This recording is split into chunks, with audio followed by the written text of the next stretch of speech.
Boom, hello and welcome to the Executive Protection Lifestyle Podcast with your host, Byron Rodgers. This podcast is dedicated to the executive protection practitioner, the private security professional. In this podcast, we're going to talk about the mental, emotional, psychological, physiological fitness that goes into being an efficient and effective executive protection agent. Whether you're in law enforcement, whether you're a mom that's looking at how to protect her children, or a father that's focused on how to protect his family, I believe this podcast has something for all of you. We might even get into some tales from the crypts of true Hollywood stories from time to time.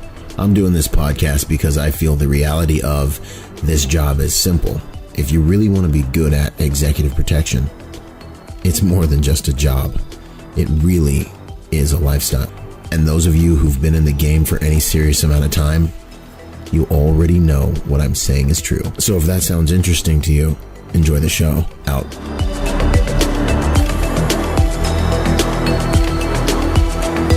Boom. Hey, what's going on, you guys? Byron Rodgers here with Bravo Research Group, a private security company based in Orange County, California.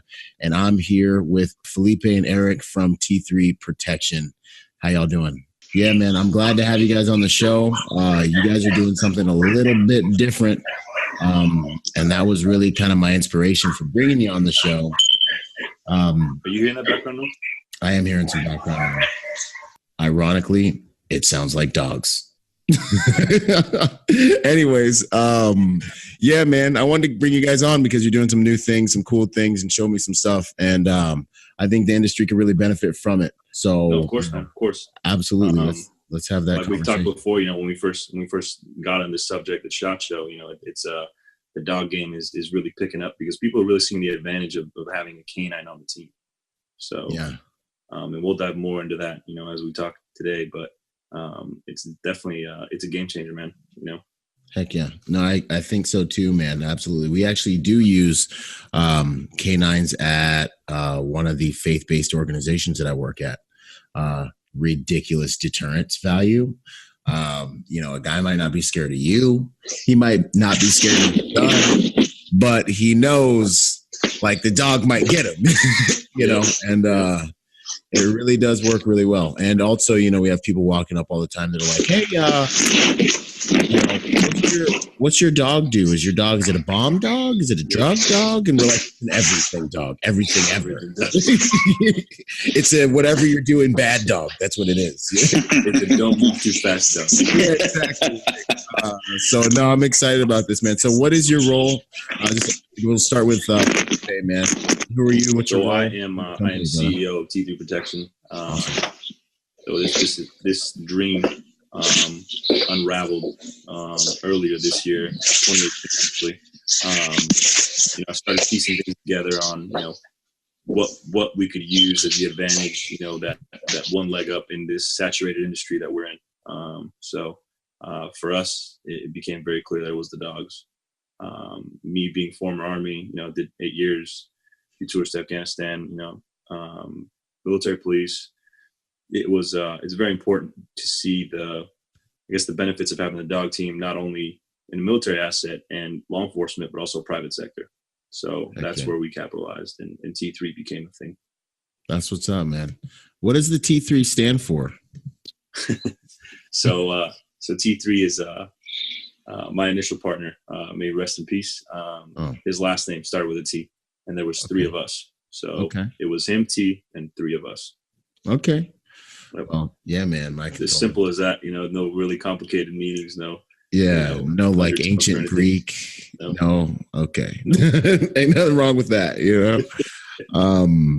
Yeah, man. And in fact, while it's flying through my mind, it's actually nowadays I'm finding, just pro tip, I'm finding that it's actually better for private security companies and things like that to have names that are a little bit more ambiguous, because a lot of the more PC kind of stances that larger corporations want to take nowadays, they don't want to have a company associated with them that have an aggressive and combative name.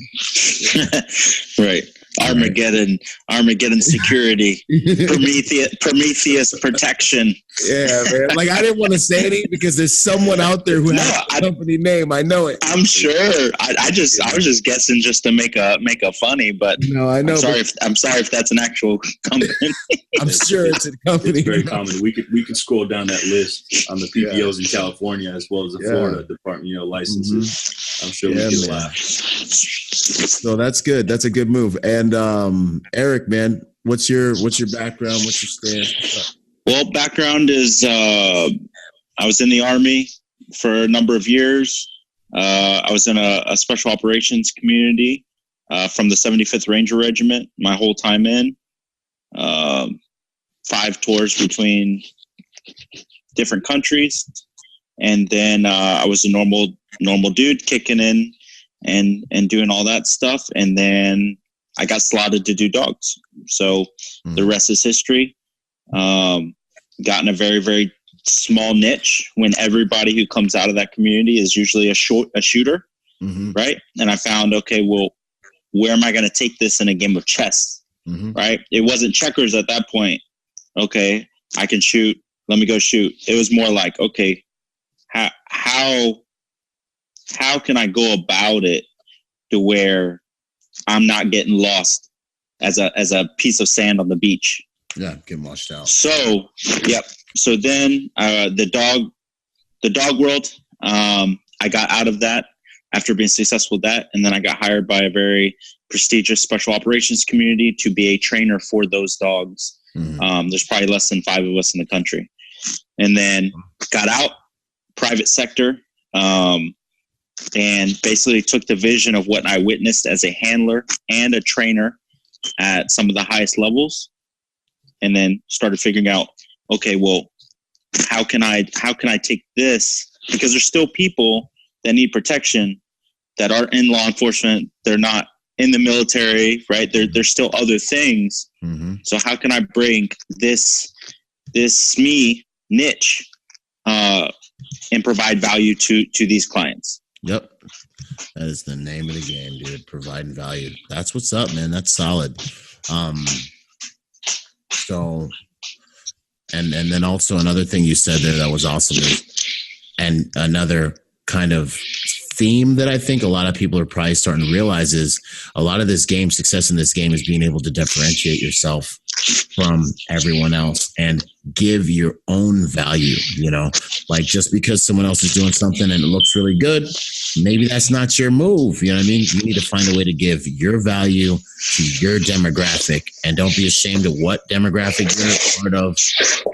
You need to find a way to give value your own. Your own values, your own valuable value. So yeah, man, that's good stuff, dude. I dig it. Now, is there like a story behind? I mean, that's kind of your guys' story behind it, really, man. Yeah, I mean, it just I did security. That's pretty much my roots. I got out and I started from the ground up. Uniform security at a residential place. Heck yeah. Humble beginnings, man. From the very bottom, that G4S life. Yeah, G4S life, boy. Yeah. Okay. Started with them, and I saw the lack of people that just get complacent. You got that dude that retired and he just wants to do that for the rest of his life, and that wasn't for me. And I saw that very, very, very clearly. So I began to move up the ladder, and then slowly but surely I came to where I'm at now, to where instead of working with somebody for somebody, I just did it for myself, and just we do what we do now, and it's booming. That's what's up. So, bro, you went from G4S life to CEO. Man. I mean, it looks like you're doing. I started with that funky uniform. Yeah, square badge, man. Square badge life. Hey, Walt Disney went to sleep in an abandoned building, watching mice run around to Mickey Mouse. Yeah. Hey, so wow. Humble beginnings. That's where Mickey Mouse came from. There's a little nugget right there. Bro. I didn't know that. That's for free. He was homeless because everybody said he was stupid because he was ahead of his time, and he was homeless in an abandoned building, and he saw these mice running around. That's where Mickey Mouse came from. That's what's up, man. I had no idea. Boom. Yeah, drop some bombs. That's what's up, man. So. Okay. No, but that is also very encouraging for the guys that are out there doing the square badge thing right now. You know what I mean? Don't give up. It's, don't stop working. You learn more from being quiet, but you got to step up. You got to know when to say something every once in a while. And it's just, it's a long road, but it's worth the climb. Yeah. No, absolutely. It's kind of similar. Naturally, when I come out of the military, I have this this bravado coming from a certain community, thinking I'm a cool dude, right? Yep. And so, but I got out and I realized that the skills that I had weren't necessarily marketable and or transferable relevant to a direct jump. Okay. So I took that niche, and to be honest, what I was doing is I was walking dogs, I was scooping poop, feeding dogs, bathing dogs for free. You were doing like EP work almost. Yeah, I was. Not what people think it is. Yeah. So I did that for free for a few months, unpaid. I had no job, right? But I knew, because the person I was doing it for, I wanted to learn something from him. Right. So it came out to be a few months into it, working for free, doing all this stuff every day, in and out, without asking for a single thing. Right. He then one day it clicked, and he hired me, but I didn't know that he owned the biggest special operations contract training dogs. I didn't know that was in the background. And so that's how I got put on. Wow. That's huge, man. That's awesome. That's kind of like I always say, like, I didn't choose the game chose me. Exactly. It's kind of the grace of God. He was like, my Heavenly Father, I felt like he was like, go here, do this will happen. I was like, all right, cool, man. But then a guy's like scooped me up out of a bar. I was bouncing. Like, what was your master plan? How'd you get in? Like, now I know ways to get into the industry and survive. But really how I got where I got was right place, right time, right relationships, being humble enough. I was like busting tables as a bouncer. I didn't need to do that, and dealing with default respectful with every human being that I came in contact with the right one, and changed my life overnight. You know what I mean? So that's awesome, man, that you were able to kind of like, I don't know, by the grace of God, be in the right place with the right time, getting involved in the right relationships, and then take your life to the next level, really. It's one of those, definitely, you kind of hear like, move in a way that, that not because people are watching, because you actually don't know who's watching. That one person who's watching you, that may be the ticket. Yeah. Yep. And that's the truth, man. And that's the game. And that's literally represent. I find guys that are really good at this. They know how to rep their brand. They know how to be like even when I'm looking to hire guys, I've said this before, but I'm going to say again, I'm not looking to hire a guy that's going to do a good job because of the company that's hiring them, or because of the respect they have for me, or the respect they have for a company, or the respect they have for the client or the contract. I'm looking to hire a guy who has enough, who's going to do an awesome job because he's got respect for himself. You know what I mean? He's like, yo, I'm here. My last name's here. I'm going to do a good job because this is what I do, my brand. And that plays into that, never knowing who's watching, and, doing it as if you're doing it under the man upstairs kind of thing. So that's what's up. So on the dogs, I can tell you guys are already on that level. We could sit here and do this. We can kick. Yeah, good. But on the dogs, man, what advantages? I would say, how is a dog different, and is a dog in some ways better than having a human protector? Advantages, disadvantages, considerations. I mean, naturally, you see a dog, and it's not the same as you just see somebody in uniform. I mean, how many times have you seen somebody want to square off with a dog versus when they go out? They want to square off with every dude they see. It changes the dynamic completely. I mean, me and Eric were talking about this, just how the brain processes things differently when it's another species. It's right.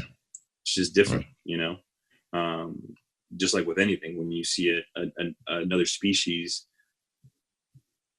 you understand the human dynamics, but you don't know the dog's capabilities. That's like the example you gave us with the church stuff. What does the dog do? When you tell them everything, they're like, oh, so it's that we don't know what it does thing, but we're assuming it can do everything. Yeah, and it won't have the same. It probably won't have the same like control mechanisms. Like I see people look at us all the time. They're like, well, you're not going to shoot me. I see you have a gun, but you ain't going to shoot me. But you bring a dog up. It's like, whoa, what's the dog going to do? Like, I'll give you an example. So while we were in Vegas, right, we're rolling around with the dog, and we had some guy some questionable guy on the side of the road, right, heckling tourists and stuff like that. So we walk by with one of the dogs. He goes, "Does that dog bite?" Right? I said, "Of course." He goes, "Oh shit." Right? But in the same way, that's his reaction when it comes to this thing that's on 4 legs, got teeth. It doesn't speak English, right? Mm-hmm. Or it doesn't speak human. But if you had that same response, right? Will that guy punch me? And you say, yeah. His brain processes that information a lot differently than it does when he's looking at a dog, a canine, right? And so there's a natural progression of his thought that's more survivability for himself, because he knows that when a dog goes into fighting mode, and especially a dog at high level, right, it's causing other trauma, right? Not only brain, psychiatric, all of these different things, and he doesn't really know where that's going to go. Now, people have been decentralized to fights, knockouts, right? People getting shot, people getting stabbed. So they know escalation of force, this is probably what I'm going to get. Yeah. But when it comes to dogs, it's a giant question mark. And that's why because it's a question mark, and it's somewhat quasi unclear because they haven't seen it in their life over and over and over again. Mm-hmm. Then naturally, right, you fear what you do not know. Right. That's why when you have all the information, you're less likely to fear something. So because they have less involvement with that may be giving you the exact buffer that you needed to prevent any type of altercation from ever happening. Yep. Mm-hmm. That's what's up. And it goes, prime example, when we're walking down the street and you see somebody that's not that friendly or familiar with dogs, they cross the street. Mm-hmm. They completely avoid you.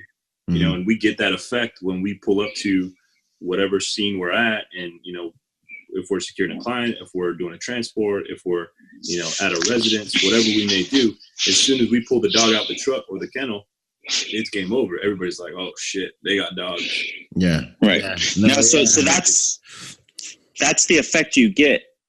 The flip side of the coin is the reason why humans are effective is because humans are effective because they understand and can use and manipulate tools to their advantage. Mm-hmm. Right? Yeah. So they can use a tool to be good at protection, right? They can drive a up armored car, right? They can put headsets on and communicate with out of sight. They can use handheld weapons or whatever it is. So a human is efficient at protection a lot because it can diversify different skill sets. Yep. So you don't get the same effect. It's not a 1-to-1 trade-off, right? It's just humans are very good because they can use a lot of different tools. Animals have more of a psychological aspect when it comes to protection, but also they do have capabilities that just do not exist in the human mechanics, right? Nose being one, crazy right? Crazy. Yeah, absolutely. That's awesome. And that's exactly right, man. It's a gigantic question mark with teeth that people are trying to like digest and synthesize and estimate and understand. And you have to build that into your attack strategy before you even get started. You know what I mean? Like, you have to be like, all right, cool. There's a dude here. I show him a gun. He's probably going to submit. I make this move. I do this and that. I know a human response. Exactly. There's no real logical, like linear, like understanding of what this dog's going to do. And I know I'm going to have to like kill it. Like I'm going to have to kill it or it's going to get me and start lacerating me, Right. 100%. So yeah, man. And a lot of people don't have enough experience with that to have the programming to give them comfort in dealing with it. No. And I mean, in the place we've seen the dogs most take off is, countries, south of the border that, you can't bribe a dog, so it's true. effective in situations like that. Or what we've come to find here in Miami is families that don't want somebody in their privacy, in the privacy of their home all the time, or switching out different people, personnel, and they just get a dog. And the dog, is a lifespan of what, over 10 years versus, paying one dude or three dudes, for a year, 2 years, 3 years each salary, and they know everything about your life when it's all said and done. Yeah, and then they can become a liability. They come with a lot of liability. Yep. Nailed it. I mean, think about it. We just saw the thing, right? El Chapo paid what? How many millions to the president, right? You slap $1 million in front of a dog, he's going to look at you retarded. He isn't even going to pay attention. It doesn't smell like anything. No, it's not it doesn't translate. Now, right? With that having been said, the obvious question is, what if we find something that's motivating to the dog? You know what I'm saying? Like, what if I do roll up with some like fried chicken? That's me. But like, why is it gotta be fried chicken? Yeah, I know, right? Because I'm doing this intermittent fasting thing. I haven't eaten it today. I'm starting to fantasize. But if we roll up with like a steak or like some doggy treats. And I thought it was doggy treat. Up, you know what I'm saying? Like in the movie. We actually do train dogs for food refusal. It's key to the handler or one or two essential people, and that's all he receives food from. Really? Yep. You can train a dog to only receive food from a certain side of the hand. So that dog can be trained to only receive certain items and certain things. Let's say if I train the dog, it only will receive stuff from the left hand. Well, the majority of people in the world, they naturally have to be right. They're naturally right-handed, right? But unless you know these little things, right? How many times you're going to try a few times with the right hand and you'll be like, man, this dog is just not buying it. Now, we're not putting secret sauce stuff out there, but it is psychology. You can mold and you can shape their behavior to what is beneficial to them and what is not beneficial to them. So we use that application also to prevent liability. Yeah. I know, right? Is it food refusal? Yeah. It's hard for me. Trust me. I know, right? But so then with this training, just flowing with this line of thought, food refusal sounds like something that would have a high attrition rate with regards to like maintenance in the dog. Like, do you guys come out and maintenance this training? Do the dogs literally learn something and like once it's in their brain box after a certain age, that's how they are wired? How do you guys deal with that stuff? Do you guys send handlers out to continue on with the training, or the dogs pretty much have these characteristics?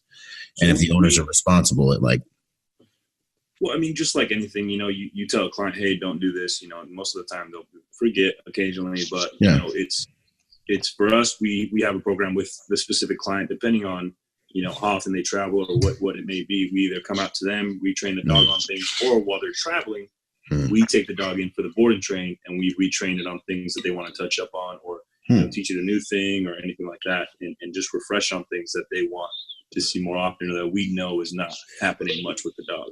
Yeah. Okay, so that kind of keeps the dogs disciplined and keeps the dogs kind of just up on their training. We're always up on their training. Away from the client because they know they can always reach us, if they have any questions about our dogs. Awesome. No, that's good stuff, man. I can totally dig that. Yeah, with regards to canines, pros and cons. You want to start with the cons? Yeah, we can. Sure. I always like to get the cons out of the way. The main one is, you need a dedicated handler. It can't just be, all right, here you go, you run the dog today, and they have no training. It needs to be somebody that understands all the human aspects of what they're doing. So as far as EP, you need somebody that's a professional in EP that can run everything as a human, all the human tasks. Okay. And then you throw that dog into the mix, and it just accentuates what they do now. Yeah. So it's like another tool in the strategy. Somebody that's decent. I mean, more than decent on what the human tasks are, and they're well enough to understand the responsibility of having a dog in addition. So is a dog like a piece of a security strategy, or is it like could I, if I was looking at my daughter, like, could I be like, I'll put her with a dog, I'll just have a dog with her, or is a dog alone good enough to protect someone? Yes. Okay. Okay. The dog's on autopilot. You know, how many times have you come over to somebody's house and before you even walk up to the door, the dog already knows you're there? Yeah.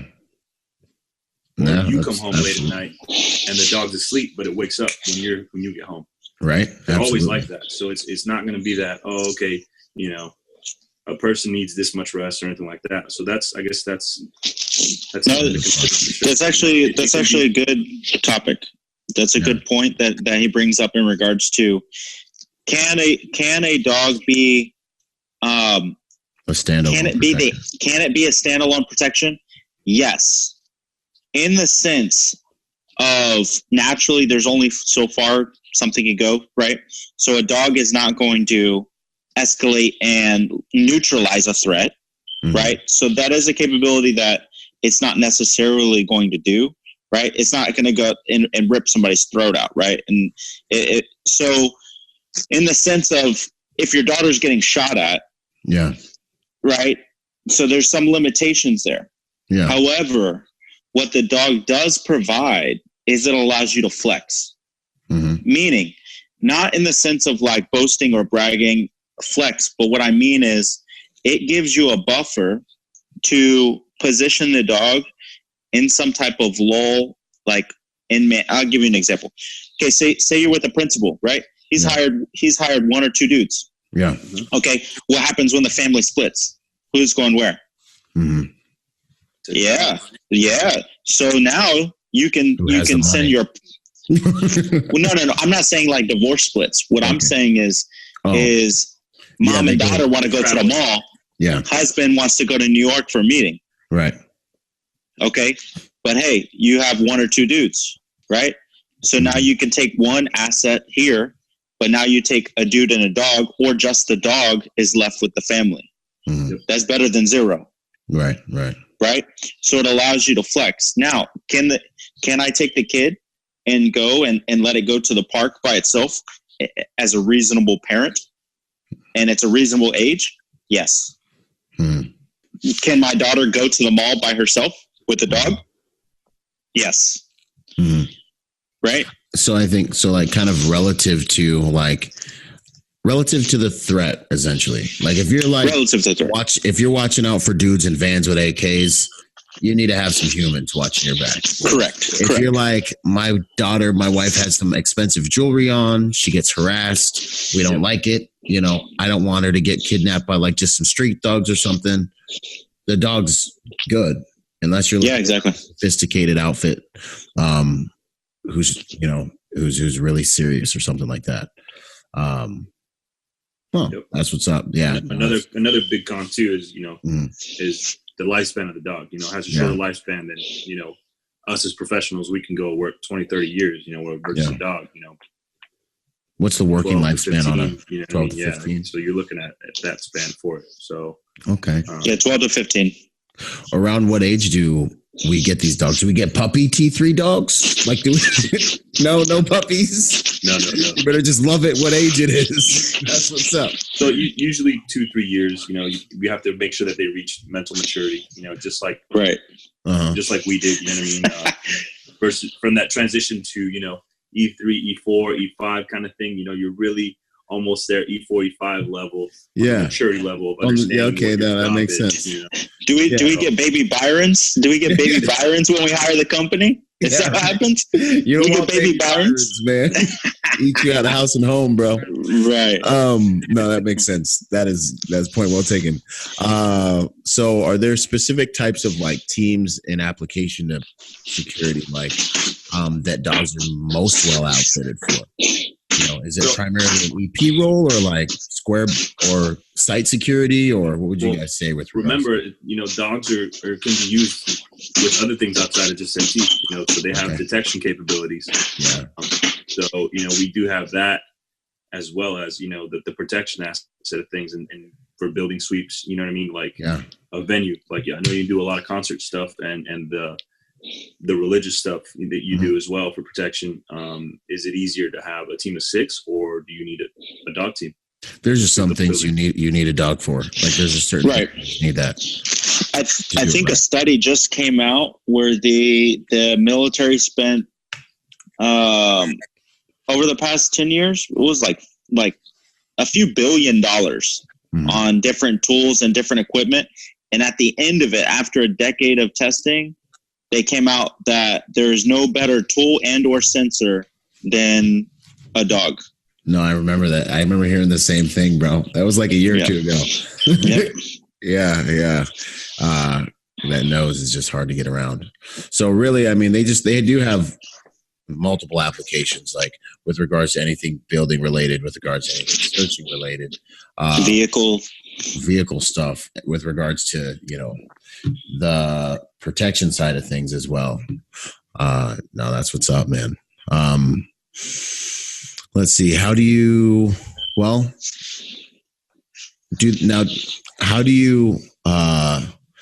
deal with, you mentioned something like, how do you deal with finding the right owner for the right dog? Because like something I worry about and something I heard some other people talk about is like, what if you get like a little girl who can't control the dog, or they don't have the same kind of temperament? How do you deal with all that stuff?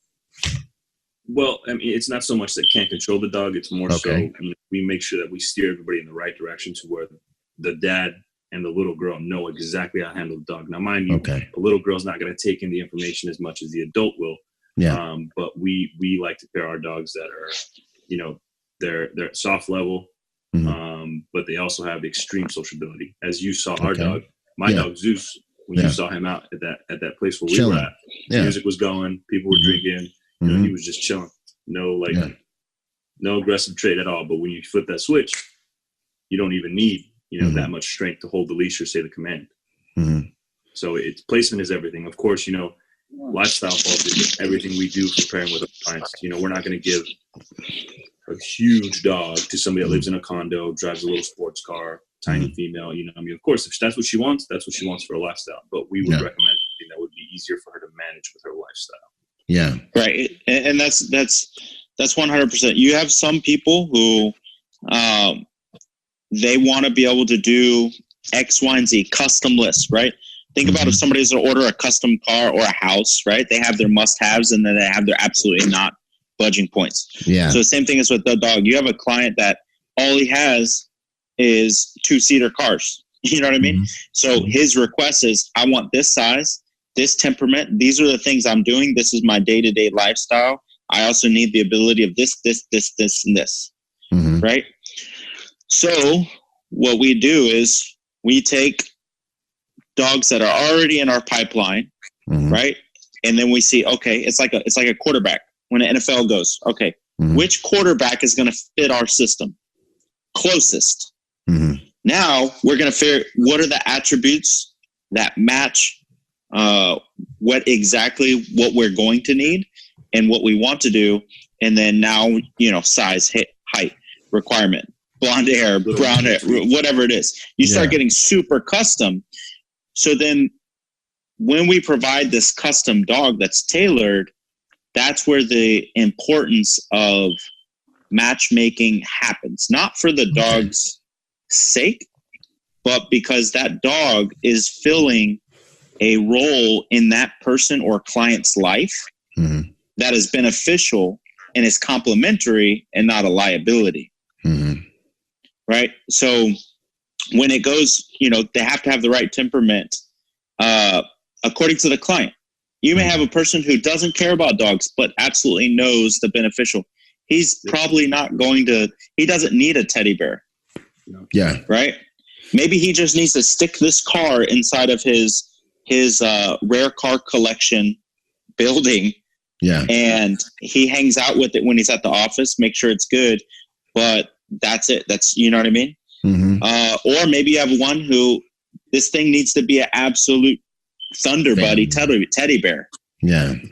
Right. So like kids need to be able to hit it with toys and stuff. Yeah. You need to put a saddle on it, right? And so that's when it comes to selecting. Like when you go to a car dealership, if you're looking for a car and I bring you a Jeep, you're going to be like, come on, man. Like, are you not listening to what I need? Yeah. So same thing is imperative. Not only do we give the client what they need, but then we also have to educate them, right? So that way that the mesh is good. And a lot of times the mesh have hiccups if the person or the client is not necessarily wanting to take the information we give them, right? And I'll give you an example. Awesome. You have a client who wants everything, right? But then you're like, okay, this is how you drive the car. Essentially, we're speaking in dog language, right? This is how you efficiently drive it so that you have good gas mileage. But then that person's like, well, I've got a lead foot. I'm gonna drive it how I want to. It's mine. Right. So then it's kind of like, well, you have some type of clashing, right, with the client and what they're asking for. Yeah, it's happened before. I've had it happen. I train a dog, give a dog, boom, A through Z, 1 through 100, bat 1,000, exactly what that guy's looking for. Right? Okay, sir, you need to do this, this, and this. We spent some transition time. Great. Then the client, well, I appreciate everything you did for me, but I'm going to do it this way. So it kind of goes in a different direction. Now that's all client relation. Everybody's got them, right? Yeah. And so it's not that the mesh or the dog is placed, incorrectly. Sometimes there is human error that just needs to be educated. So placing the right dog is our part, right? And so we're taking, right? If we're an NFL team, then we need to go, what's the draft pick? Right? We need to study. We need to do our homework. We need to figure out what's happening. What is the draft pick that we're going to spend our number one draft pick on, essentially, and place this dog with that clientele? So that's how in depth it goes into. It's not just, hey, this is what we got. We haven't found one client that's the same. I mean, they seem like they live similar lifestyles, but it's the necessities are completely different. Yeah, absolutely. Right. So we don't square into a round peg. You know what I mean? We have to find and choose and train exactly what they're looking for, and that's the reason why they come to us. That's the reason why we stay running. That's you know what I mean? That's how the business goes. Yeah. How long does it take from the time that the client chooses a dog for it to come through the pipeline and be in their living room? Depends on how many bells and whistles they want. Depends on what they want the dog to do. There's different levels. Level 1, 2, 3. And there's several different things that fall into it. You may have one client that just wants level 1. The dog to do a level 3, just one trait. So it's like roundabout. What do these levels consist of? Like essentially, I mean, like, can you break some of it down for us? I know I ain't looking for secret sauce, but like essentially, what I'm saying. Yeah, of course we can do that. So I mean, it's. The level 1 is your most basic one that, most of the time comes to the person that, doesn't have a family, just wants a dog that does protection capabilities. But, of course it's going to be social, but it's not going to be as social as, our family protection ones that are, more so level 3 stuff. So a little breakdown, right? Just a synopsis is your level 1 is, that dog will fire up. He'll key up. He'll look big and bad, right? But he has not been through the necessary custom scenarios that a level 2 and a 3 have gone. Okay. Right? So it's equivalent to saying, okay, a level 1, that's probably going to be like let's just say your backup quarterback. Okay. Right? Yeah. So he's got all the sauce, but has he gone through playoffs? Has he gone, how many clutch games has he won? Right. So just naturally, because of the scenarios not being put in there because they're not needed, then he's at a base level. But some people may just want that. Right. I just sent you our PDF version of it so that you can take a look at it later on. Okay, cool. That's what's up. Yeah. Then you gotta, maybe I'll throw a link on that when I publish it too, so people can check it out. There you go. And then you got level 2 and level 3. And level 3, naturally, that's where you can get really custom. And that dog is for real. It's gone through real scenarios. Like it will fight. It will fight. It will fight. Okay. And so, but it's not all bark. Exactly. But that same dog, that same dog will fight with a 5-year-old on the leash. You know what I mean? We actually have a video of that too on our Instagram feed.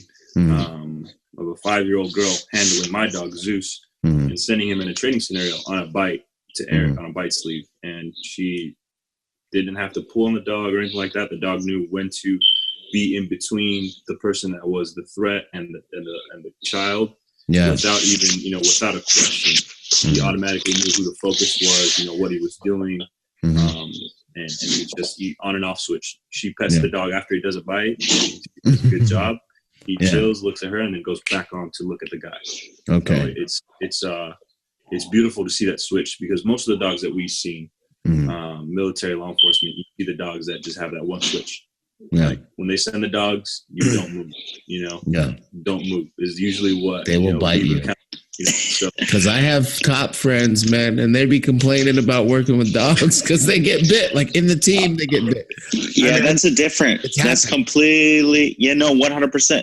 And so that's a completely different type of dog. Like that's not a dog that we select. So kind of what we were touching on earlier is, or maybe we're alluding into it, is that we take what I've seen and what I deem and help select and train a dog that is capable of special operations work, right? And all the facets that come into that.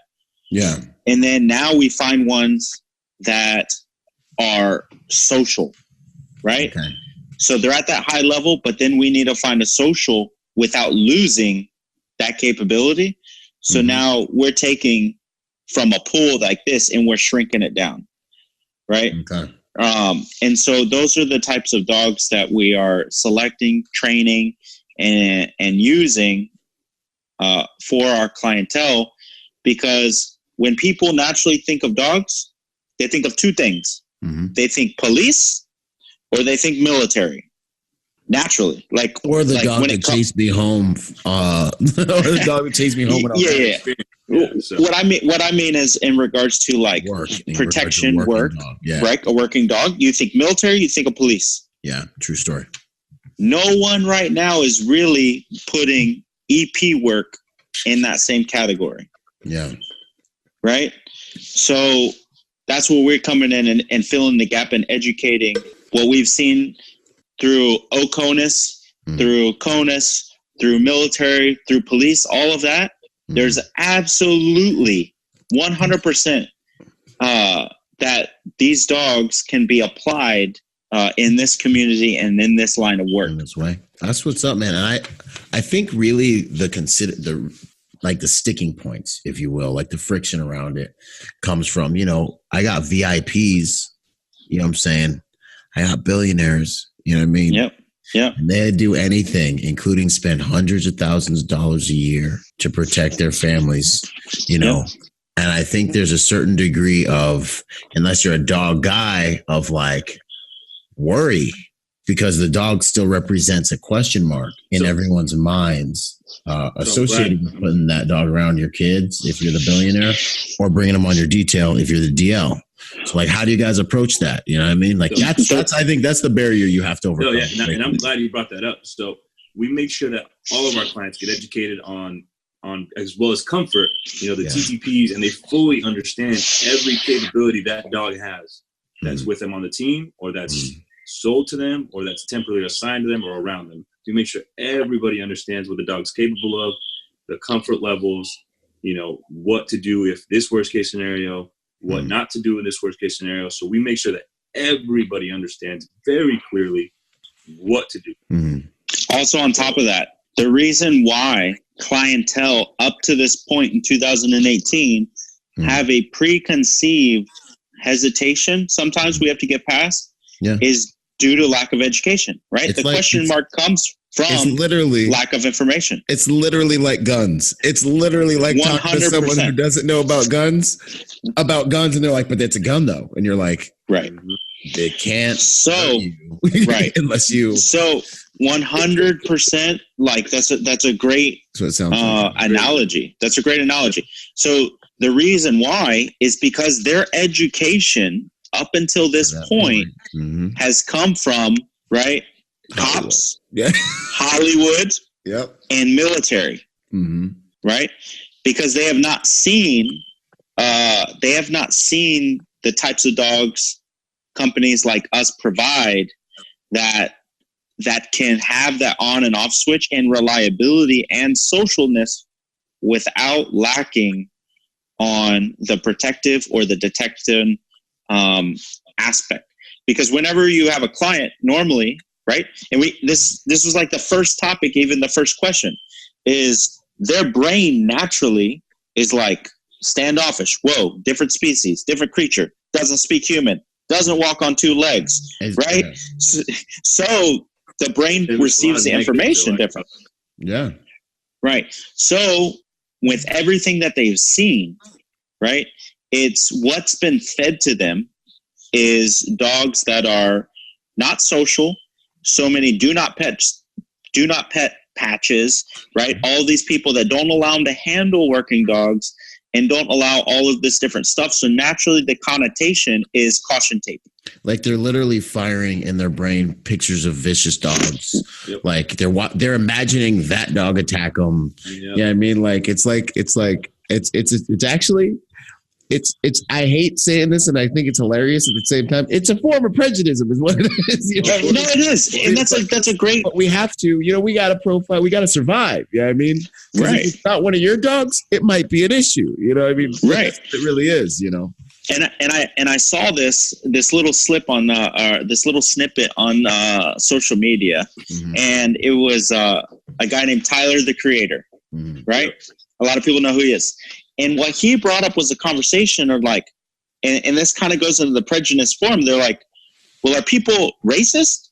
Or is that all they've ever seen and what people have told them and what they've watched on Hollywood? Yeah, it's their experiential information. So have they actually dealt with it?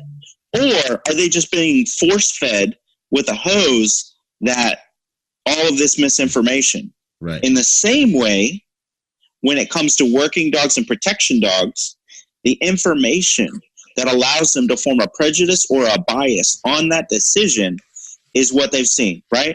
They've been watching too much Cops. Yeah, they've been watching Hollywood. Right now, John Wick is coming out, right? Yeah, so all of this information, it's not because they have firsthand knowledge, firsthand instruction, right? It's because of what's going on in their brain is all these Snapchat stories and all this stuff of dogs not letting go, right? All these police brutalities of uncontrollable police dogs. So there has to be an education. But what's beautiful is when we bring a dog in front of them in person, most of that goes out the window. Off the bat. Like because they now have a working dog that acts like Mark. No, I haven't. I mean, man. Like he was chill. Right. So when you bring it to the table, their information of perceived information and how they think it is goes out the window because the information that they're receiving in real time, it doesn't match. But somebody has more weight on what they've experienced and they've touched and they've learned from hands-on. That decision and that information with what you do, right, with your hands in person, real time, your own eyewitness, that will throw out preconceived information. Yeah, it'll trump it. Yeah. And that, my friends, is exactly how you should deal with prejudice. Like for me, like I've always said it. I'm like, I run into somebody who's prejudiced, like everyone gets all like angry and like they act exactly how the person expected to act. Right. I'm like, no, dude, man. You're just fit in the middle. Yeah, exactly. Find a way to give them a positive experience with what they have a negative reaction to. And that positive experience will contribute to or supersede the ideas that they have. Exactly. And the fear of the unknown, you know what I mean? Or maybe they did get like jumped when they were like, when they were little on the way back home from school every day by black dudes. Still give them a positive experience, though. You know what I mean? Right. Like, and, they'll have less of a reason. They'll be like, well, maybe not all black dudes. You know what I mean? Like, anyways, we're talking about dogs, but it's the exact same thing. Well, what we're talking about is why it works is because dogs is psychologically, it's driven. Yep. Right. So when it comes to training and how dogs think, right, and all of that, it's all psychology. So the reason why it's a linear conversation is because how people perceive information is still psychology. It's still the same. Yeah, exactly. It's still the same way. It's psychology, whether it's dealing with humans, whether it's dealing with a gun they've never touched a gun, but all they watch is Rambo, right? Or dogs. It's human psychology, right? Yeah. Have you guys have you guys had any negative experiences with, owners not being able to properly use their dogs, or like anything around like the dog having an attitude problem and just not listening? Nope. We kind of have like the perfect story of both negative and positive of that example, and very positive outcome. Okay. One of our clients from Chicago. Okay, how'd it go down? So I'm sure Erick will take over at this point, but initially what happened is a politician came to us from a neighborhood in Chicago, and she obviously lived in the neighborhood that, guns are very strict there, and, she didn't want to be an advocate of that. So she got a protection dog. Yeah. Nice. And, as we said before, we give them everything. We tell them, all right, this is what you asked for. This is what you need. This is how you drive it. This is how you do it. Yeah. Perfect example, Erick. Right. What started happening? So we had this client in Chicago, and single parent, and got this dog, right? I hand delivered the dog in Chicago. And so, yep. And that's what we do. We hand deliver the dogs. That's what's up. So these guys will be there. These two guys will be there. Yep. We hand deliver the dogs. And so you will never get your dog from an airport, and pick it up in a crate. No, we don't. We don't just send it off. Here you go. You're done. We make sure that we cover, like I said, everything. Educated on the TTPs. They fully understand capability, safety. So, but whatever. So he delivers it, and I'll let him take it. All right. Deliver this dog, right? Spend a few days transitioning with the dog, children, whole nine. Week goes by, 2 weeks goes by, right? I'm thinking everything's good. I check up on the client, right? The dog destroyed one of my pillows, right? My $400,000 pillow. Yeah. $4,000 throw pillow. Baby right? mink caterpillar eyebrow pillow. So I'm thinking like, all right, okay. So what's going on? Like, what's been leading up to this? Because that just doesn't normally happen. You're right. And so, right now. So I got to find if that's the end state, something had to prelude to it. Right. Yeah. And so then come to find out is that the client hasn't been home, and just the nanny has been taking care of this dog. But the nanny is from Africa, and she don't care about the dog whatsoever. Like, she's legit from Africa. And so she just don't deal with dogs. Yeah. Like, she just doesn't do it. Yeah. Nah, she's just like, I'll feed it. Like, you know what I mean? And that's it. That's all you get to do. So never the dog. It's never the dog. Ever. Yeah. So come to find out, the client started complaining a little bit, right? Yeah. She got this new furniture, missing a pillow now, X, Y, and Z. So here's what's amazing is, I give them, they need to do this. All right, maybe we adjust fire if this is kind of gonna be the normal. Yeah, just adjust fire a little bit. And now that I can see really like how the dynamic of the lifestyle is going. So a few days later, right, another pillow gone. So I'm hearing it. Dogs, so pillow assassinations going on. So I'm hearing it. Yeah. So the client is, I'm getting an earful, right, which is fine, but at the same time, I cannot control. Like, it's not a robot, so I cannot control. Right. So I was like, okay, I'll have a solution. I'm gonna fly to Chicago. I'll be there in person. We'll go there, right? Mm-hmm. One day. What's that called? Where you have an inner. Oh man, when someone's addicted to drugs, intervention. Yeah. Gotta get a pillow intervention, right? Exactly. So like SpongeBob, right? Yeah. 24 hours later, right? The little meme you see, right? so I get a text. Erick, dog just bit somebody, right? And so I'm like, e-brake. I hit the e-brake. Oh, man, okay. Let me get information, right? X, Y, and Z. She's like, I'm not home, but this is what I'm finding out. And so I'm trying to pimp info, right? And see if I can mitigate what's happening. And so I'm trying to get intel. Then she's like, dog bit a person in the yard. And so I'm thinking like, oh man, maybe like what happened? Yeah, exactly. Come to find out, here's how the scenario played out. Everything was good, by the way. I'll give you, I won't leave you in a cliffhanger. Right. Everything was great, actually. So here's what happened. Nanny picks up the 5-year-old kid, comes home, boom. Right? Nanny goes inside, leaves the dog outside to supervise the kid while he's playing with his toys in the front yard. Doggone kid. Nanny didn't shut the gate all the way. Okay? So I'm thinking, man, this dog ran out, chased somebody, something like that. And got loose in the street. Yep, that's what I'm thinking, right? Yeah. That's not what happened. An adult male came off the street, entered the property, and was going after the child. He went to essentially go pick up the child and kidnap the kid. And the dog came from the side of the house, saw it with no instructions, nuked the guy, held him there until the police showed up.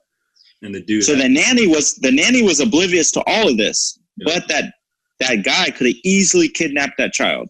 And that guy had like pedophilia charges and stuff like that. Yeah, it was nuts, man. So the nanny didn't give the dog a command, but the dog could understand the situation. And so he bit, engaged, and held the perp there until the cops came. When the cops came, then the dog let go and overwatched the guy while they detained him. They threw him in the cop car, and then the cops just started playing with the dog. This is like a grand slam is what this is. 100%, right? Me and Erick were like... So she messaged me, right? Once I got all the information. This is yeah. So she messages me, right? Mm-hmm. Completely validated my purchase. Thankfully, I have my son back. Jeez, man. Yeah. Good Lord. Because mercy. We all know that the percentage is obviously not in the favor once a kid goes missing. No. Right? Absolutely not. So, and moral of the story, this housekeeper lady. Tell me about it. This housekeeper lady. Dog's never wrong. Right? Dog's never wrong. Man. Yo, maybe you guys can help me understand why my dog was like digging in the carpet next to my desk the other day, bro. No problem. What he was saying was, if you don't come home with some good steak, and put it right I'm here. I'm gonna bury you right here. I'll burn this house to the ground. He said, I'm making your bed right here. Yeah, you right. Take a dirt nap. Yeah, man. So, baby's chilling in the backyard. Housekeeper's leaving side doors open. Dude rolls in. Dog identifies the situation, has the IQ, social intelligence to look at the situation, and then decide to flip off safe and engage dude, which is the gamble. As a protector, as a human, like, I'm going to now engage this person with possibly lethal force. This is a sophisticated process and a heavy-weighted decision. Not that the dog knows all the implications, but it's got some training. It's something in there. It's instinct, man. Yeah, that's that instinct. Tell you, like, the dog can be sleeping. Like, we've all been, like, even me. Yeah. You walk up to your house, your dog knows you're walking up to the door. The dog knows. I even remember hearing a study that was talking about how when owners are at work and they're getting ready to drive home, and they have cams on their dogs, and I forget what the sample size was and all the stuff around it, but it was about how, like, you're connected to your dog or something. And it was just in one of these books I was reading. It was like, your dog knows when you're on your way home and will actually get up from wherever he is or whatever he's doing. And, like, well, some dogs will, like, wait for you to come home. Right. I don't know how true it is, but I remember reading that and being like, probably. I feel like my dog has telepathy, truth be told, dog. If I start thinking about the dog park or taking it on a walk, Homeboys just stared at me like, say it. Say it. Right. Say it, you know? Well, a lot of that in that case study is probably most likely based off a pattern of life. Yeah, that's true. You know what I mean? It's more based off a pattern of life and constant sequences. Yeah. To where the dog can basically alarm clock in the dog's brain due to constants.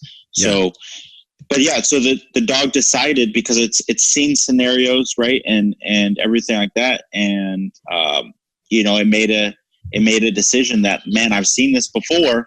Yeah. So it didn't need a command. Obviously, it made the right choice, and then the cops were amazed that the dog they roll up. The dog is engaged on this guy. Couldn't let him leave the yard. They roll up. They arrest him. Yeah, he lets go, and then they start playing with the dog. He's like the squad pet. Wow. Now, do you guys build? How do you deal with like making sure that weapon's finely tuned? You know what I mean? Like, have you had a dog like trigger on the wrong person, or is that something you're worried about? You know, is that something that, you know, because I know that's going to be what most people are going to be worried about. Like, well, if the dog misidentifies the situation, you guys kind of how you approach that. That's a good point. That's the main question I'm going to get when I'm like, hey, I think this is a good idea. My client's going to be like, and then that's what they're going to ask me. You know what I mean? And we don't mind showing them why. Right. Right. We can show, but here's a question. Now, when somebody hires an EP specialist, then they're more apt to hire EP specialists without assuming that EP specialist is going to have some type of liability with the ND and AD or shoot the wrong person than they are with a dog accidentally biting a non-lethal bite. Why is that? Well, because they believe in the human's problem-solving ability and kind of the historical evidence that they have, the training that they have, and they're at the level that they're at for a good reason. Right. Then the lack of information is because they are uneducated on the level of proficiency and what is needed for the dog to perform in that function. If we look at Byron or someone like that, then clientele can see through resume, through proof of work, and X, Y, and Z through vetting. The reason why they have that question is because a giant question mark, and they don't know what's been put into this dog. Yeah. So basically,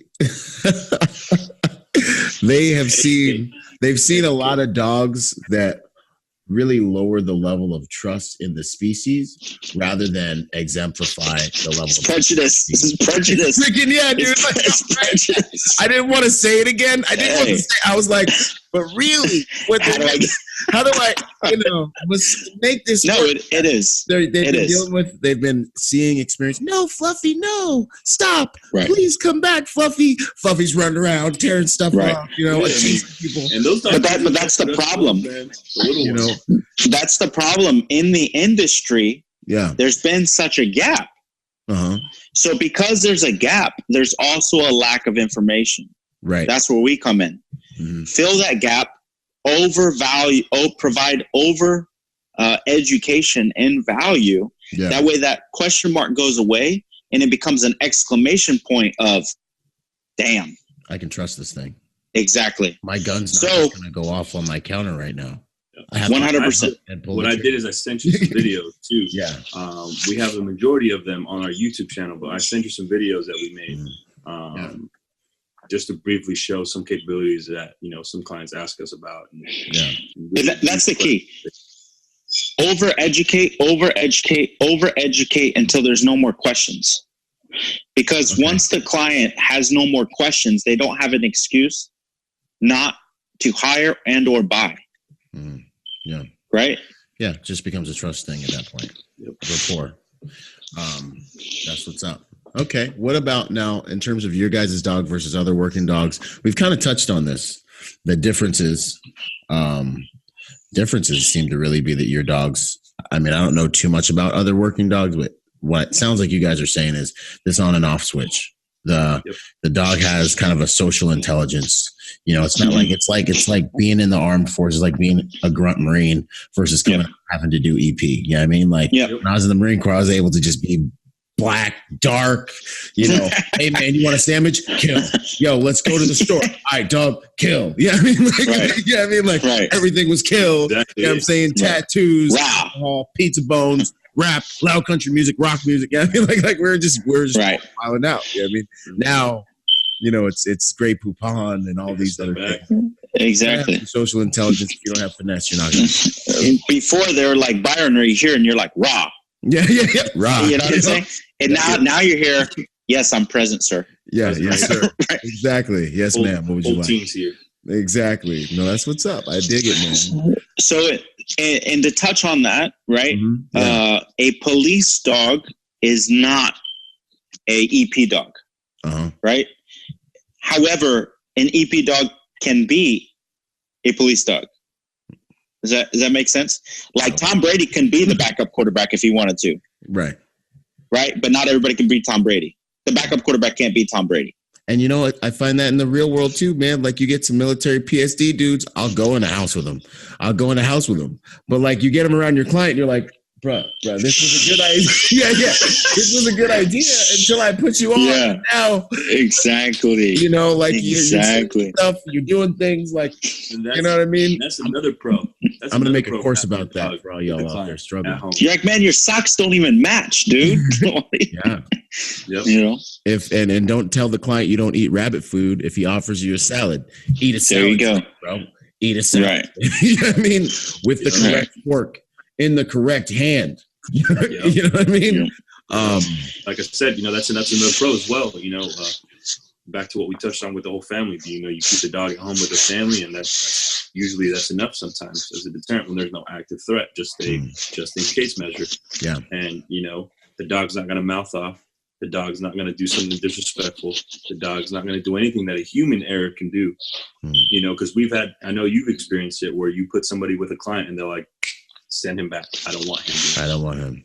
He's at the table during their family gathering, ordering desserts, the most expensive thing on the menu, thinking that it's time to party. Yeah, I mean, like just talking with him, food hanging out of his mouth. Yeah, he's like, story, politics. Well, I heard you pay Byron this much. Yeah, type of guy, God bless them. They exist. Yeah. And you know what? Some of them are sleepers too. Some of them look good, talk solid, then you put them with your clients. Anyway. And that's another thing too, is you can't fake the funk in the dog game. Okay. Yeah. You can't. You either can pass the test. You cannot fake the funk in the dog game. The dog will know if you know what you're doing or not. Mm-hmm. And it will be exposed instantly, whether it be training or live situation. Like define that a little deeper for everyone listening. So I'll give you an example. So I'll give you an example in a very simplistic, because people are just listening. Yeah. So I don't want to give this elaborate thing that they have to feel like they're in Alice in Wonderland. Right. So essentially, if I'm you kind of said it earlier in one of your other interview things, right? You can tell if someone, right, about what they're doing with just how they draw their pistol. Yeah. I can tell your relationship with your tools by the way you handle them. Are you 100% with it? Are you intimate with it? Are you confident? Are you confident with it? Your draw stroke is already found you out. You know what I mean?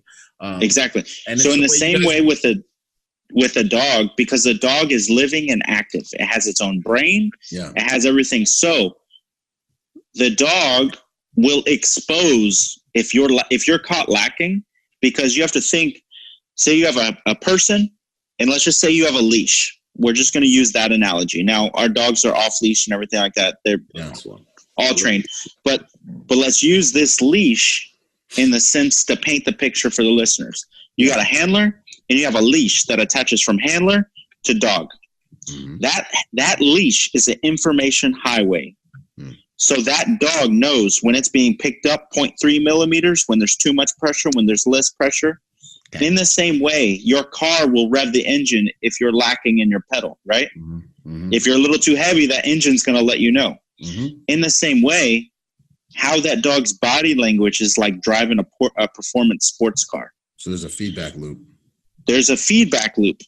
So if you're lacking, and the dog's never wrong, it's going to come out in the dog. All right. So I'll give you a very, very simplistic example, right? So it requires some proficiency on the end of the owner in order to really like, if I'm giving you a Porsche, you need to learn how to drive a Porsche. If I'm giving you, an economy vehicle, then you drive it like an economy vehicle, kind of thing. Yeah, 100%. So that's where the education comes in, right? We're teaching people how to drive Porsche. And the matching, yeah. Yep.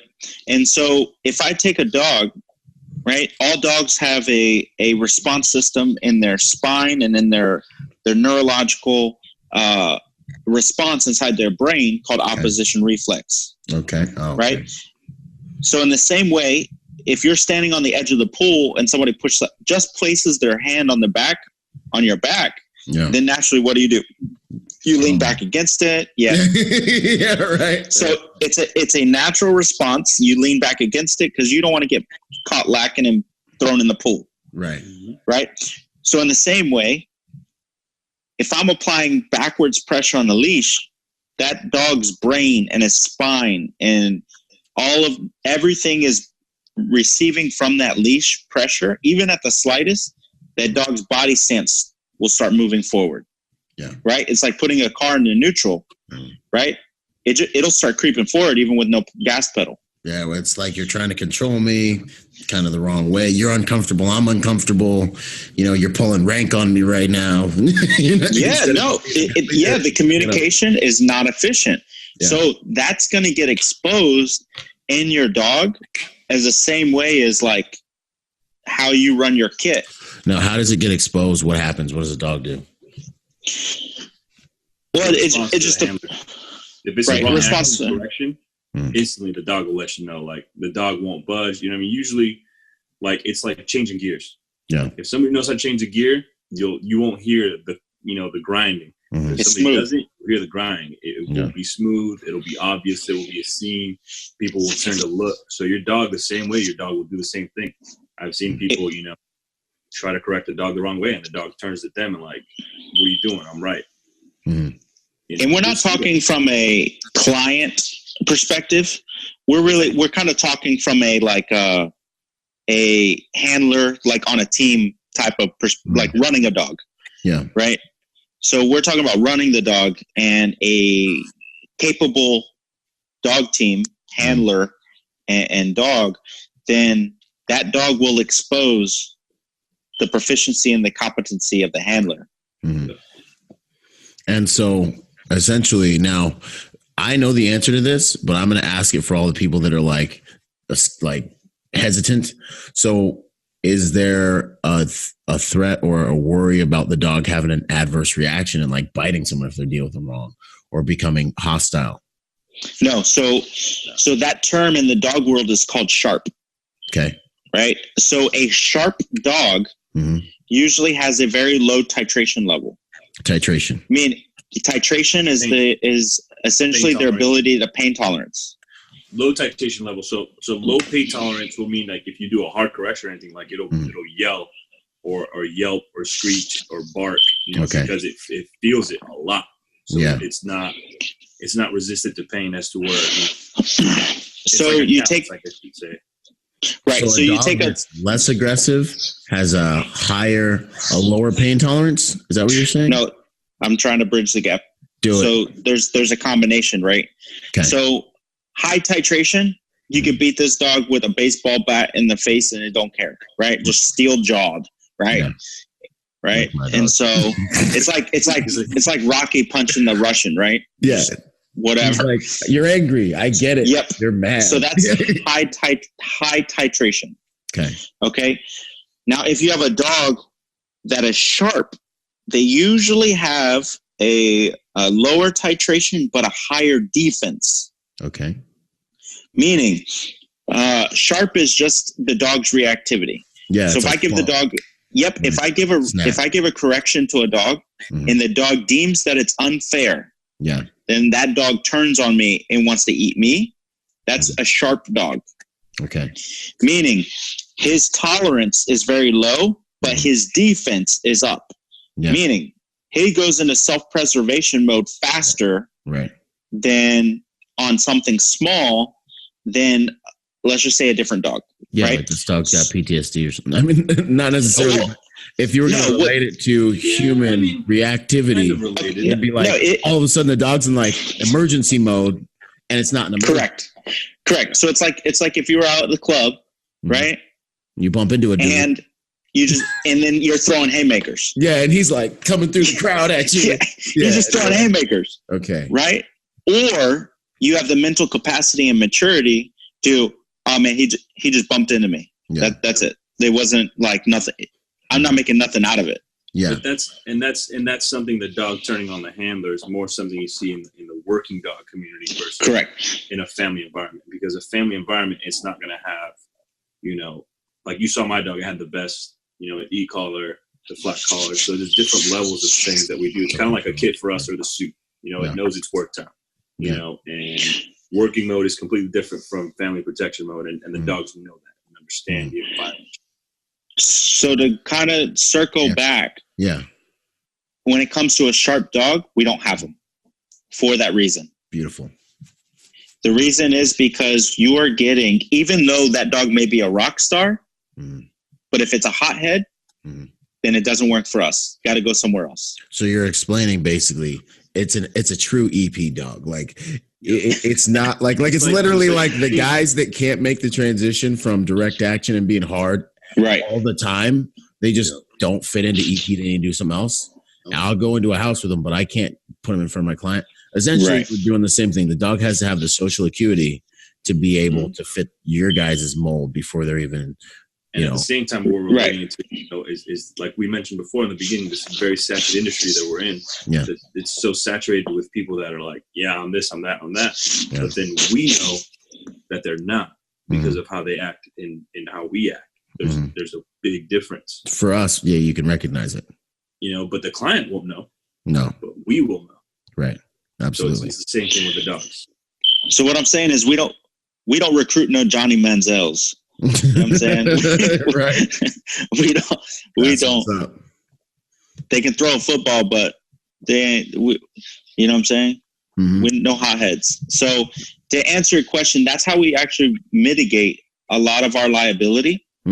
Is through looking at other variables and other tangibles outside of protection and detection.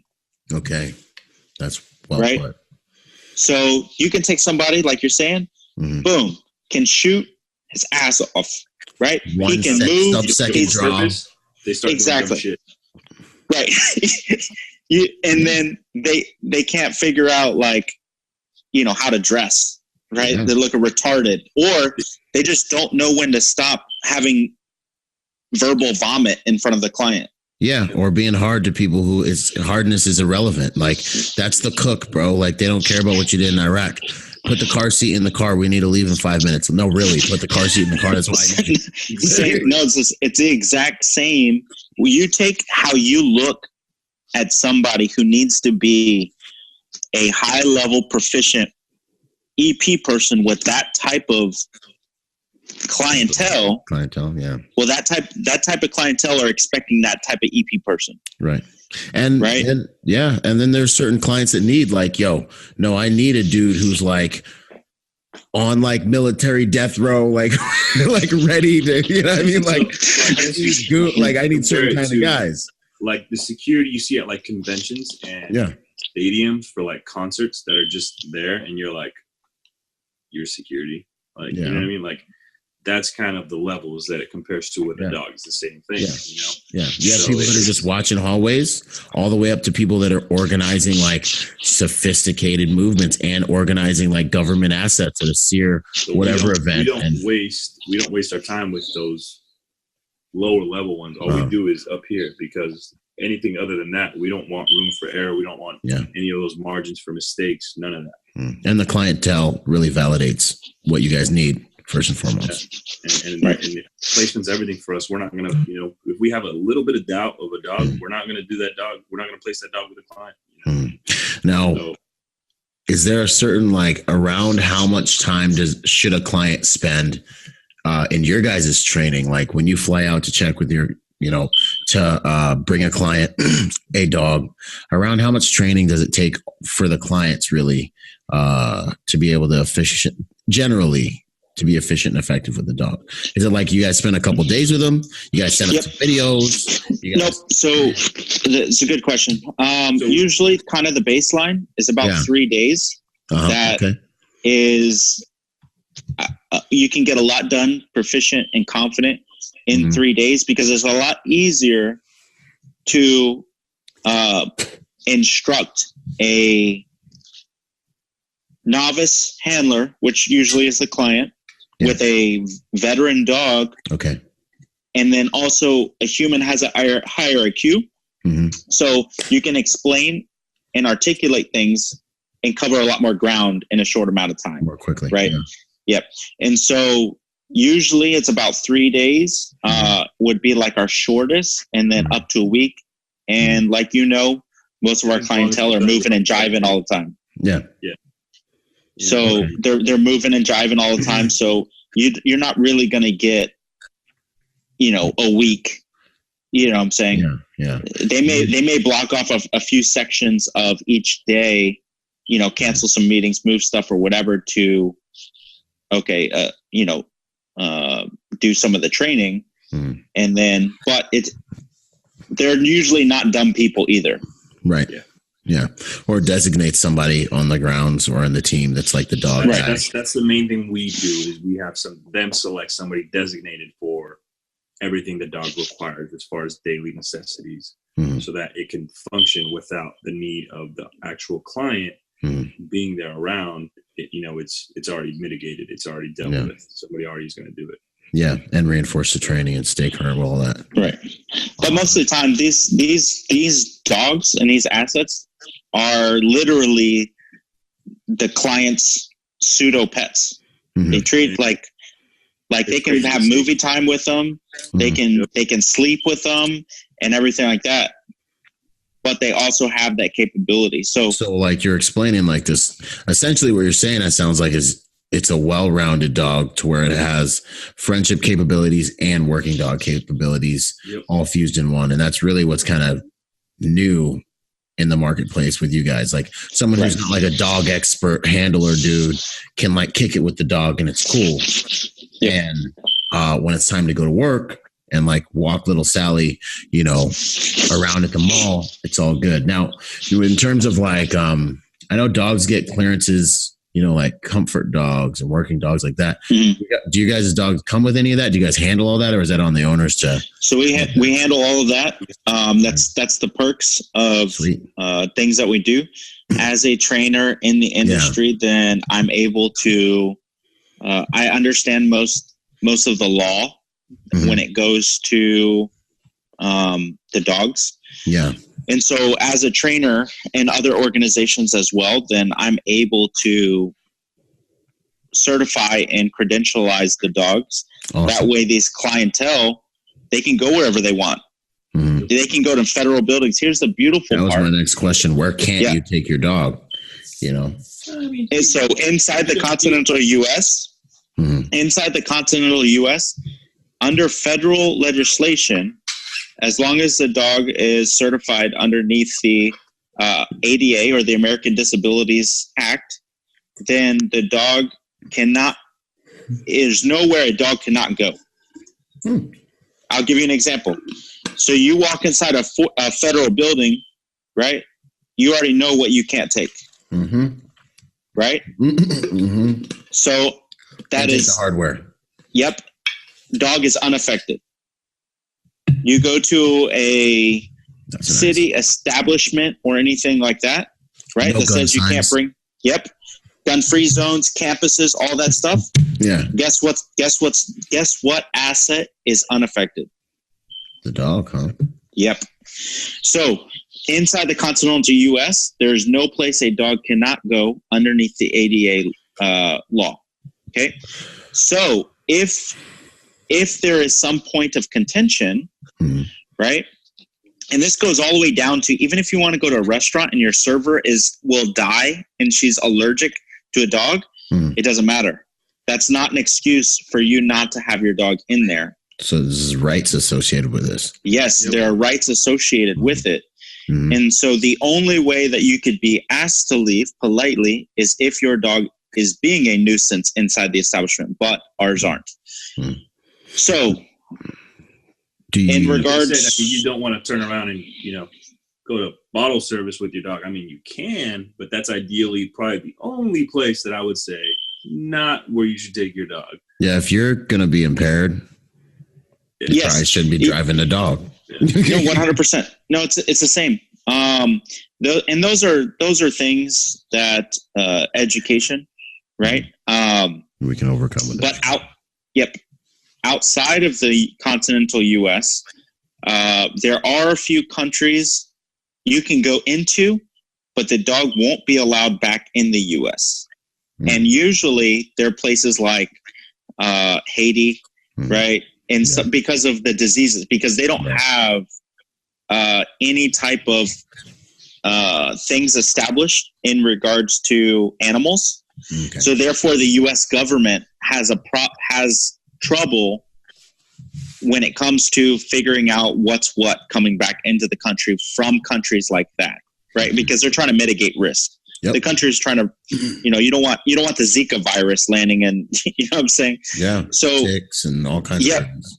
Yeah. So, but most countries, the beautiful part is once they have a service dog certification, they usually can even bypass quarantine laws. Okay. Right. So some countries require a week, 3 days, whatever quarantine. Well, naturally that doesn't really work if that person, quote unquote, needed their service dog. Yeah. So the beautiful thing about having a protection dog that is a certified service dog is that it's almost bulletproof and just quote unquote kind of like jumping through loopholes. Yeah. So your ace that is a service dog that is also an asset for your team and or client becomes a mainstay in protection wherever you move. Yeah, it's a staple. That's something they can't touch. They can't regulate as easily. That's pretty sexy. And now, do you have to have a disability on paper in order to? So according to the ADA, they can ask if it's a service dog and if it performs a function for you. Anything past that, there is a contention with the U.S. Department of Justice. Right. Yeah, man. Go ahead. So legally and federally, you do not need to provide any information. The dog doesn't need to have a vest. The dog doesn't need to have identification. And you don't need to have identification proving that this dog serves the purpose of a disability. Also under legislation, in a very small print, in between some commas, one of the services the dog can provide is protection of the handler. Nice. Perfect. It's not in bold. It's in one of those three paragraphs down, sandwiched in between some other commas, right? But all of that is federally protected by the U.S. Department of Justice. Awesome. Game changer, man. Huge game changer. So if somebody said, hey, we need credentials, we need proof, X, Y, and Z, literally it's phone number to the U.S. Department of Justice, and they can answer to a team of lawyers on your behalf. Easy enough. That's what's up. No, that's good stuff, man.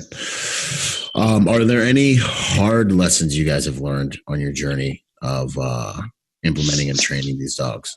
It's good to see that the well-rounded aspect of people in their crafts. So hard lesson? Yeah.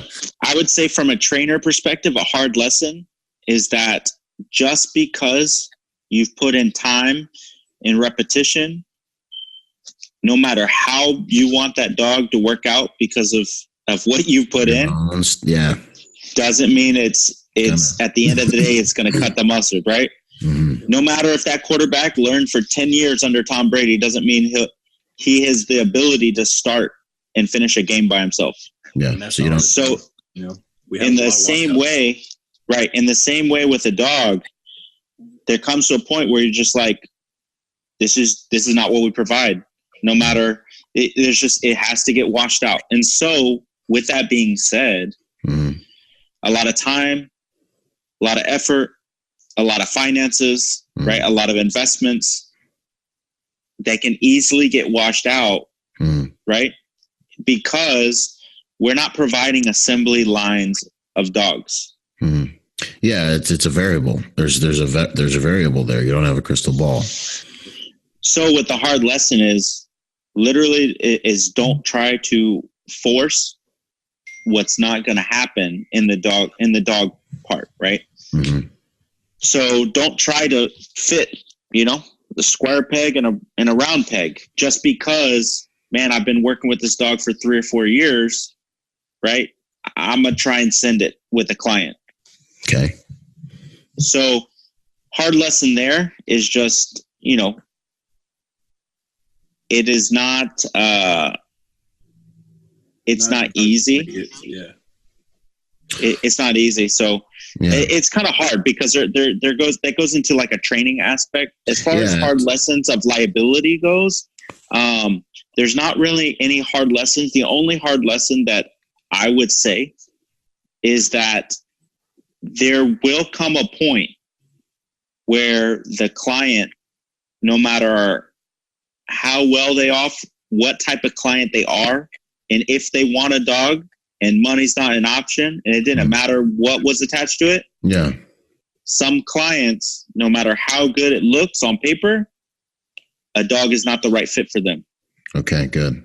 And you guys know that and you're looking for that and you're willing to face that reality to protect your product. It doesn't fit into the lifestyle. They're not about it. They prefer cats. I mean, they just, it's several things that fall into it, but some people aren't dog people, it's most of the time, it's that person that, doesn't want to have kids ever, and they don't like pets. So they don't want to have any responsibilities because they're so focused on all the stuff their mission. Career. Yeah. Well, I'll give you an example. Say a client has $1 billion. Is going to drop $1 billion on a dog. But that client himself. Not that your dogs cost $1 billion. They don't. No. Not that they don't. I'm just giving you an extreme scenario of that client himself is a loose cannon. There are some clients out there that are just reckless. Yes. Yep. Yeah, everybody knows that. Humans. There's some clients where you're like, I don't want to take that client. I just don't. Yeah. We have and for you guys, it's the same dynamic. That's interesting. It's the same dynamic. Byron a few times. We've seen that dynamic where I don't want to sell this guy a dog. Like, I don't want to leave my dog here. It's not that. It's because what's going to happen is who trained that dog? Where did that dog come from? Right? Say that client gives you $1 billion. Yeah. Well, that client is reckless, right? And doesn't keep in his end. Guess how much money he's going to want back? Yeah. $1 billion. Yeah, absolutely. So is it worth the squeeze? Because when you have those type of clients that are reckless, but they want the world and they want everything, but you're going to sell them that car and they're going to crash it. Yeah. And it's going to be your fault. Then that's where a decision has to be made. You're just not the client for us. Okay. And you walk away from the business. Yeah. I think any responsible security professional has to make that call too. You know what I mean? When you're looking at, what kind of, keyword responsible. Yeah. All right. What's my work product? What's my company represent? You know what I mean? Is this client going to lend more validity to my brand equity? Is this client going to put me in positions that are going to land me in jail or any of my guys in jail? You know what I mean? With their lifestyle choices, maybe they're a better client for a different type of protector, a different type of professional. We all have to take these things into consideration. And what I think I hear you guys saying too is like, you guys can hand them a Ferrari, a Lamborghini, but there is a certain amount of buy-in and participation that's necessary in order for the relationship to work. Yeah, and it's not crazy. It's just, but that's just the reality of the game.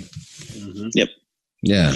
No, and I think that's responsible. That's I mean, it makes sense. You know what I mean? It's still a home for a living organism. And even for even in the game with us as protectors, for me, looking at a client, there's that period where I'm like, yo, is this a place I want to make home for the next, foreseeable future, and that's the reality, I think, of business, period. You know what I mean? Like, whether you're selling potatoes or you're selling, protection, it's, we're going to enter into a relationship now. And is this relationship going to be a fit? Right. As employer, as client, you're providing me with something, a service for my life. And as protector, I'm providing you with something that's contributing to your life. And is this a cyclical relationship that's going to work for everybody? I think that's really at the base of, okay, that makes sense. Now, proudest moments in the game. I mean, you guys may have touched on that. That was one of them. Uh-huh. There's a few others that go from carjackings to you're preventing carjackings to preventing lost valuables.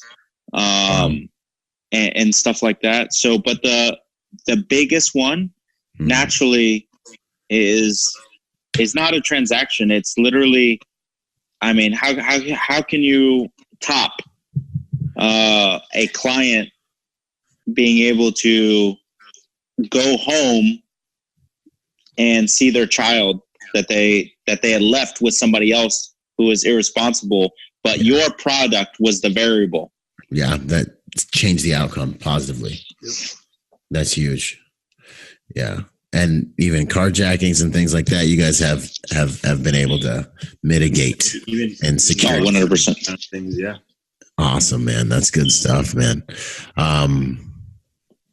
Is there any considerations you would say to protectors, to security professionals, considering wanting to become handlers or dog guys out there? I mean, it goes back to what I said. That the handler needs to be good at having the mind and level of maturity to do stuff as a human to the top level, and then he can add the dog into the equation. Because if you can't do things by yourself at the top level, then adding a dog into the mix is not going to make everything go correctly. Yeah. If you're not knowing how to do it by yourself correctly. Yeah. So you got to be good at profession in all your human tasks. Okay. And you, before you can even consider that dog addition, because, everybody, I think after what we've explained, you understand what's at the end of that leash. Yeah. So it goes back to, you got to be on everything. You got to be on point. It has to be a squared away dude. It's not for everybody. And just because you're good with people, doesn't mean you're good with dogs. Doesn't mean you're good with animal behavior. And once again, touching on, you can't fake the funk with a dog. If you don't know what you're doing with a dog, then it's going to be exposed. So it takes a lot of time. It's not for everybody, and it's a lot of hard work, man. A lot of dedication to it. I would say that the best people that I've seen become dog handlers are people that understand. They're spatial. They can understand the entire playing field. Yeah. Right. But then two, that are people that are really keen on human body language. Yeah. So the people that are really keen on human body language tend to be really fast learners when it comes to dogs, right? Because one of the factors in regards to dog learning and how dogs process information, just like people, is called proprioception, which is the ability to learn based off of body positioning. Outstanding. So if you're a gorilla with a blank face and you're not social and you don't really pick up, you've never seen those people that they really just don't pick up the little things you're trying to the subtleties. Yeah. Yeah. They're normally not dog people. Yeah. Right. And so, I laughed. I laughed because one time with somebody else, I pick up the phone just slightly and glance at my phone. And then, you know what they did? They literally said, in front of the person, they go, "What? You didn't text me or anything like that." So, you know what I'm saying? So they don't pick up on you're buttons. not connecting dots right now. You're Right. not. Get this dude some crayons. Get this. Right. because obviously you're trying to send a message, but you don't want to make it obvious so it doesn't look like you're communicating. Right. And they just, what? I don't see anything from you. And you just blow it all out. And you have to just keep going. Just keep going. Explain to them in the car. Hopefully they let the moment pass.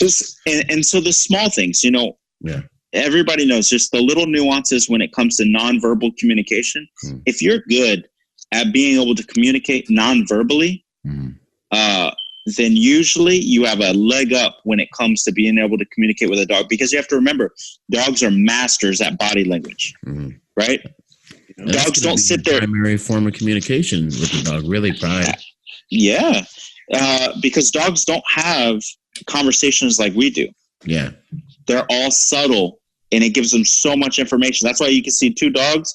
You're like, they didn't even look at each other, and like they're ready to do whatever. You know what I'm saying? So if you're good, whole conversation. They already know how old they were, right? Where they were born, like what they liked, and so. Same way, if you're pretty good at nonverbal, then it's pretty transferable to being a handler. But like Felipe was saying, is one, a handler, you're also good if you had some type of command and control experience and understanding the entire space in the moving pieces, because that person who has been in charge of operations, then they're better off understanding everything that's going around them, even if that's not their role, but then how to best plug and play the dog, the asset, or themselves in the entire scheme of maneuver. In and around everything. So it's right. It good. It's just like driving the car and the people cross the street before the crosswalk. It's kind of like the most bold, very blatant example I can give you. You understand as a driver, people are going to do that. So you prepare yourself for that ahead of time. It's the same thing with a dog in every scenario.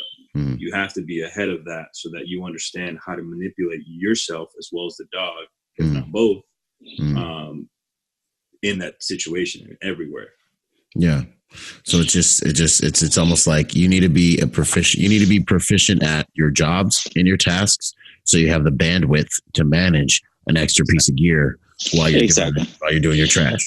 Okay, that's like I give you an example. So like in the community I grew up, you were not going to be a dog handler if you weren't proficient and good and experienced at CQB as any person inside that train.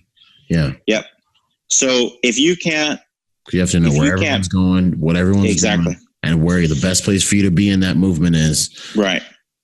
Because you're doing the same thing, but now everybody's relying on you to bring that extra oomph into the equation. So you have to know your part, and then you also know how you can interject and use to make everything else symbiotic. So that's why I was saying you have to be really proficient at the mainstays of EP. Then you have to be pretty good at nonverbal communication. And then it's also better is if you've had some type of overarching managing experience. It's not necessary, but I've seen the best people because they have better spatial understanding. Yeah. When as a dog person, you're flexing a lot, right? So you flex, you flex so much, you have to know what's going on. You can't just be like, well, he told me to go here, right? Because it's like being the radio person, but not being where people could use the radio. Like, yeah. That's a great example. Yeah. Or a driver who's like, oh, I don't understand the situation, so I'm stuck. And I'm not moving because they didn't tell me. Yeah, you're kind of a situation-specific asset. Like, it's a specialty asset. You need to be where the need is, when the need is. Very fluid. Yeah. You gotta know very fluid. Okay, good to go. So I guess what other services do you guys offer? Is it just dogs? You guys into anything else? So we do protection services as well. And it ties into, having the dog most of the time, but sometimes it's just, personnel too. Yeah. But we do that, and we are heavy in the concierge game here in Florida and Bahamas. Because of the Bahamas that we built. So that's where you're born. I was born in the Bahamas, man. I'm just saying. Good to go. I didn't know that. Good to go. So okay, so you guys got the concierge aspect, and just the manpower security aspect. That's what's up. I saw some armored secure transport stuff in there. Mm-hmm. That's what's up, man. You guys are down there in the Bahamas and Miami and Florida running it. Last few questions. This one everyone always enjoys. Are there any daily rituals you guys have that you think make you better at your jobs, better as protectors? It can be anything. I got dudes talking about meditation, and prayer. I got dudes prayer. Yep. Yeah. Awesome. That's good. That's one of mine too, man. Like I wouldn't be here without that. Neither would we. Right. It's a big part into what me and Erick built was that foundation. Yeah. So. Yeah. And that relationship. That's what's up, man. That's what's up. Erick, same thing, or you got something else, or what's up? Nope. It's the same thing. To be honest, like a lot of our crew, we do Bible study and stuff like that together, and awesome. Because there's actually I forget where the quote came from, but the take is that someone once said, right, I pray that God is on our side. Mm-hmm. But then the other wiser person said, no, I pray that we're on God's side. Yeah. That's what's up, man. Because everybody's, you know what I'm saying? Yeah. Yeah, man. So God is going to do what God's going to do. Mm-hmm. We should pray that we're on his side, because God is going to be victorious. Not God comes and facilitates what we want down to us. Exactly. Yeah. No, that's what's up, man. That's an awesome outlook. I love that. Boom. So where can we find you, gentlemen? Shameless plug time. Plug it in. Well, I mean, we're on Instagram heavy, so T3 Miami is we're on Instagram. We have a YouTube channel too that we launched. We really don't have that much traffic there on that, but we know we do show clients that those videos that I shared with you. We'll post some more stuff up there soon. But we're revamping the website, so we'll drop hints on the website through our website. Was smooth when I went there. It looked smooth. No, it's still got some editing and stuff like that. But cool. Final tweaks. Websites are always they're like living organisms. Yeah. Yep. Websites, IG, but other than that, there was a great philosopher. You might have heard of him, but he said, real G's move in silence like lasagna. Like lasagna. Yeah. That famous philosopher happens to be Lil Wayne. Yeah. Like lasagna. Oh, man, that's what's up. So follow these dudes on IG. If you are curious about the dogs and their capabilities, hit them up on YouTube and watch some of the things that they can do. The website, I think, was pretty smooth too. Check out the website. What's the T3-canine.com. T3-canine.com, man. Dude, it's been good, Erick and Felipe, to get to know you guys. I had a great feeling about you when I met you. Your dog was like, it was on another level. It really was. So I was kind of like, okay, cool. What are these dudes about? I got to learn more about this. And bringing this to the market, I think, is a fantastic idea. I feel like it bridges a gap. It does. And the only other people that we know, and we also work with them, we're very tight, is Peacemakers Defense. And they're the only other ones that we are aware of that are doing this EP dog stuff successfully. Yeah. So we work with them. Andy from Peacemakers Defense, we work with him a lot. So okay, that's what's up. No, he looks like he's legit. He be getting it in on the IG tip, man. Oh yeah, Andy. Getting after it. He said to say hi, by the way. So. Okay, yes. Give my regards, man. Give him some shout out, man. Okay, that's what's up, man. It's been awesome spending time with you guys. It's an honor, and I look forward to crossing paths with you guys out there in the game, man. Same here, man. All right. You guys need, let us know. All right, outstanding, y'all. We'll talk soon. I appreciate it.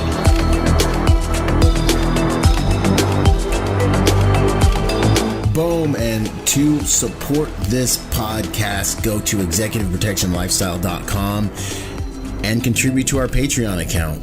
That Patreon account is what helps me make this podcast possible, contributing to this brand, what we're doing here, making it so that I can bring better guests on, making it so that we can plan more events and just expand the contribution to the private security industry, and also to making America a safer place by teaching people how to protect themselves and the mindset behind that, the lifestyle behind that. You guys are already killing it. $1 a month, $5 a month, $10 a month, $20 a month, whatever you can do that you know you would probably just lose in the mattress anyway or spend on McDonald's. Hey, you want to put it towards something that's going to good use, put it towards a podcast, and get involved in our Patreon account at executiveprotectionlifestyle.com. And if you want to find me, that's byronrogersmotivation.com. Do whatever you can, contribute whatever you can to that Patreon account, because it makes all of these things possible, ladies and gentlemen. So much love. Thank you, and thank you for making those contributions. You guys rock. We're already doing amazing there, and it's just because of you guys. So thanks once again for those contributions. Boom. I hope you guys enjoyed that episode of Executive Protection Lifestyle Podcast. This whole entire thing actually just started off as a Facebook group that blew up and is one of the fastest growing, if not the fastest growing, executive protection Facebook group online. So if you haven't joined the Facebook group, join the Facebook group. Follow us on Instagram and check us out at executiveprotectionlifestyle.com. If you want to find me, that's byronrogersmotivation.com, and I'm on all the social media platforms, Instagram, Twitter, Facebook as well. So until the next podcast, y'all, stay sharp out there. And as I say it, one mind, many weapons. Talk soon. Out.